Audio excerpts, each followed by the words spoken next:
मेरे घनिष्ठ मित्रों, नमस्कार। दोस्तों, जैसा कि आप जानते हैं, फिलहाल हम लोग कुंठा, कॉम्प्लेक्स, गांठ, ग्रंथि से आप इनमें से कुछ भी कह सकते हैं, इस विषय पर बातें कर रहे हैं। कल मैंने आप सबसे कुछ इस तरह की बातें की थी कि यदि मान लीजिए कि मेरे व्यक्तित्व के बारे में कोई भी व्यक्ति निगेटिव बात कह देता है, कमेंट कर देता है, राइट, तो मैं हर्ट हो जाता हूं, मुझे दुख पहुंचता है। लेकिन यदि तार्किक रूप से आप इस विषय पर सोचें तो आपको पता लगेगा कि दोषी वो कमेंट करने वाला उतना नहीं है जितना कि मैं स्वयं हूं। क्योंकि मुझे यहां इस बात पर विचार करना ही चाहिए, खासकर दो बातों पर। पहला तो यह है कि उसने जो कमेंट किया है वह कमेंट पूरी तरह से उसके अपने नजरिए पर आधारित है, पूरी तरह से अपने नजरिए पर आधारित है। कि दूसरा यह कि उसको किसने यह अधिकार दे दिया कि वह मेरे व्यक्तित्व के बारे में फैसला सुनाए।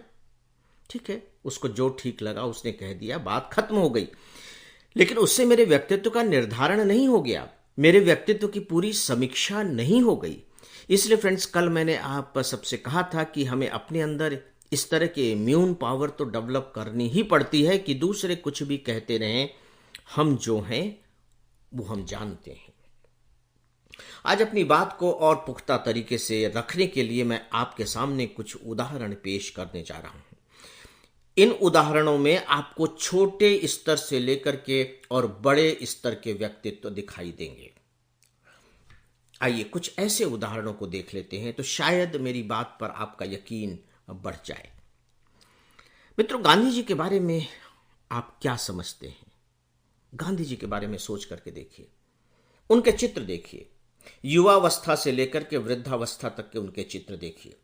अगर स्मार्टनेस और रंग रूप और कद ये सब किसी व्यक्तित्व के प्रतीक हैं, प्रतिमान हैं, तो गांधी जी इनमें फिट नहीं बैठेंगे।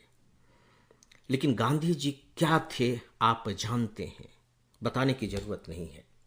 क्या आपने अब्राहम लिंकन का चित्र देखा है? इनफैक्ट अब्राहम लिंकन स्वयं को खुद ओपनली कुरूप कहा करते थे, एक तरह से अपने को बदसूरत मानते थे। लेकिन अब्राहम लिंकन अमेरिकी इतिहास के महानतम राष्ट्रपतियों में से एक हैं। यहां आपको देखना और समझना होगा कि वो कौन से कारण हैं जो इन्हें ऐसा बनाते हैं।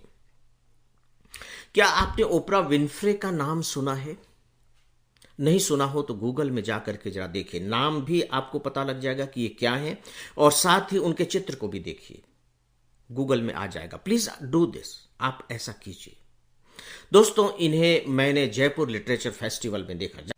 मुझे वो दृश्य याद है कि जब ओपरा विनफ्रे स्टेज पर आई थी तो उनके आते ही वो पूरा का पूरा तंबू, पूरा का पूरा शामियाना तालियों की गड़गड़ाहट से गूंज उठा था, तालियों की गड़गड़ाहट से। और जैसे ही वो स्टेज पर खड़ी हुई, मेरी समझ से लगभग 2000 लोगों की तो भीड़ होगी, वो भीड़ खड़ी हो गई, उनके सम्मान में खड़ी हो गई।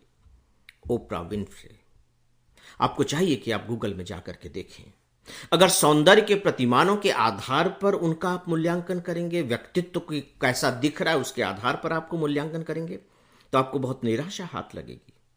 लेकिन जब ओपरा विनफ्रे आती हैं या जिसका भी इंटरव्यू लेती हैं तो वो व्यक्ति देखते देखते पूरी दुनिया में प्रसिद्ध हो जाता है, ओपरा विनफ्रे।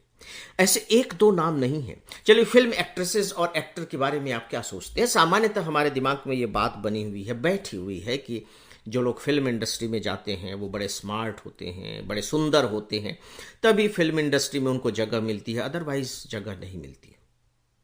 ठीक है, आपके दिमाग में यह धारणा है, बहुतों के दिमाग में यह धारणा है। लेकिन स्मिता पाटिल जी के बारे में आप क्या सोचते हैं? कुछ तो सोच रहे होंगे। ओमपुरी जी के बारे में आपके क्या विचार हैं? इन लोगों का रंग रूप कैसा था? चलिए, रंग रूप को एक तरफ कीजिए, फिल्म इतिहास में इनका क्या स्थान है? इसका मतलब है कि जहां सुंदरता के प्रतिमान सबसे ज्यादा मायने रखते हैं, वहां भी जो आपकी अपनी एबिलिटी है वह उन प्रतिमानों को खारिज कर देती है, ठुकरा देती है।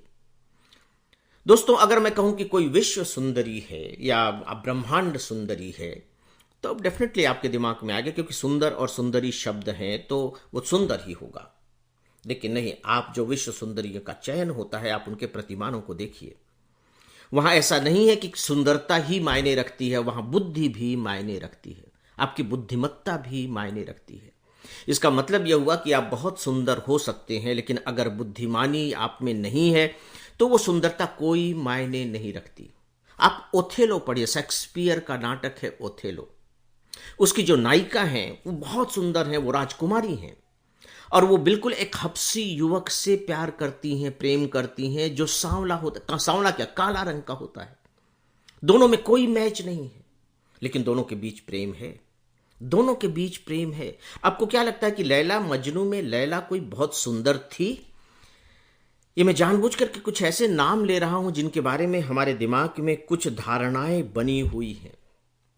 दोस्तों, मैं एक ऐसे आईएएस अफसर को जानता हूं, बहुत से हैं, लेकिन एक आईएएस अफसर की मैं यहां चर्चा करना चाहूंगा, जो मुझसे लगभग 6-7 साल जूनियर थे। आपको आश्चर्य होगा उनको देखने के बाद कि इनको इंटरव्यू में तो बिल्कुल नंबर नहीं मिले होंगे, क्योंकि इनका तो व्यक्तित्व तो बहुत ही बिल्कुल ढिसरा सा है। मतलब कद बहुत ही सामान्य किस्म का, नाटा तो मैं नहीं कहूंगा, सामान्य किस्म का, पेट एकदम निकला हुआ, रंग एकदम सांवला, चेहरे मुहरे से बिलो एवरेज। लेकिन आपको ताज्जुब होगा कि 250, उस समय 250 नंबर का इंटरव्यू होता था, 250 में से उन्हें 205 नंबर मिले थे इंटरव्यू में। 250 में 205, जो अपने आप में शायद एक रिकॉर्ड हो।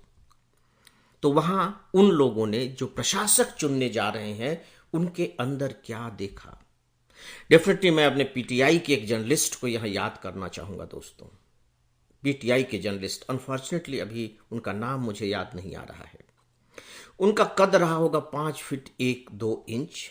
एक ही विशेषता थी उनमें, अगर हम सौंदर्य के प्रतिमानों को या स्मार्टनेस के प्रतिमानों को ले, तो वह यह कि वो गोरे रंग के थे। उनका रंग गोरा था, टेढ़ा मेढ़ा शरीर, चेहरा भी बिल्कुल उसी तरह से टेढ़ा, फूला हुआ शरीर, पेट निकला हुआ। जब खड़े होते थे तो बिल्कुल त्रिभंगी मुद्रा बनती थी। माफ कीजिएगा मुझे ये सब बातें कहने के लिए, लेकिन जब भी विदेश यात्रा पर जाना होता था, राष्ट्रपति शंकर दयाल शर्मा जी पूछते थे कि वो चल रहे हैं ना। उनका नाम लेकर के कहते थे, वो चल रहे हैं ना। उनको मैं कहता था कि हाँ सर, वो चल रहे हैं। राष्ट्रपति जी चाहते थे कि विदेश यात्रा में वो साथ रहें। वो इतने अच्छे जर्नलिस्ट थे और उनका इतना जबरदस्त सम्मान था लोगों के बीच में कि मैं आपको बता नहीं सकता। और उनकी उम्र कोई बहुत ज्यादा नहीं थी। मेरी समझ से जिस समय की मैं बात कर रहा हूं, उस समय वो हार्डली 30 ईयर्स के रहे होंगे, लेकिन बहुत ही सम्मानित जर्नलिस्ट। दोस्तों, ये सब क्या है? ये मैंने कुछ उदाहरण आपके सामने रखे हैं और जानबूझ करके रखे हैं। अब आपको इसमें से निकालना होगा कि फिर वो कौन सी चीज है, वो कौन सी बात है जो आपको स्थापित करती है। आप चाहे जो कुछ भी क्यों ना हो, मुझे लगता है कि जब आप इस पर विचार करेंगे तो आपको अपनी कुंठा से मुक्ति के रास्ते दिखाई देने लगेंगे। दोस्तों, इस पर हम लोग और आगे बात करेंगे। आप अभी बस इतना ही। नमस्कार।